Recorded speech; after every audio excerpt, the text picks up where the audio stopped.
ఈ నెల 16వ తేదీన భీమవరంలో జరిగిన కిడ్నాప్ కేసును పోలీసులు ఛేదించారు. నిందితులను పట్టుకున్నారు. ఆర్థిక లావాదేవీలపై కిడ్నాప్ కారణమని గుర్తించారు. నిందితులను అరెస్ట్ చేసి కేసు నమోదు చేశారు.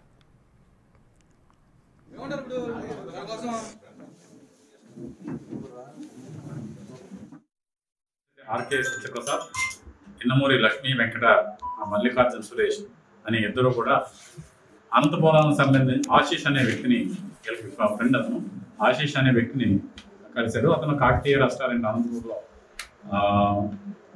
అనంతపూర్లో నడుపుతున్నాడు.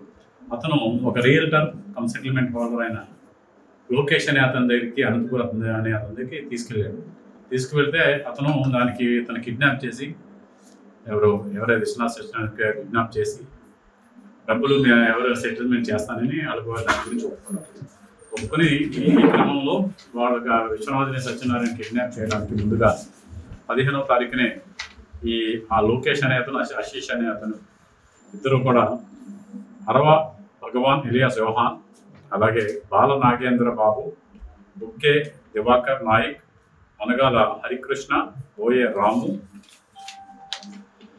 మెగావత్ చరణ్ అనే వాళ్ళను ముందుగానే ఒక ఇన్నోవా కారు అలాగే హోండా బిఆర్వి కారులో ముందు 15వ తారీఖే పంపించి ఆ ఇంటిని రక్కించేసి ఎవరైతే కిడ్నాప్ చేయబడ్డ విశ్వనాథని అనే వెంకట సత్యనారాయణ ఇంటిని రక్కించేసి వాళ్ళు రైల్వే స్టేషన్కి బయలుదేరుతుండగా దీనిలో కిడ్నాపర్స్లో ఒక వ్యక్తి వెనక 2 వీలర్లో ఫాలో అయ్యి ఆ ఇన్ఫర్మేషన్ ఫోన్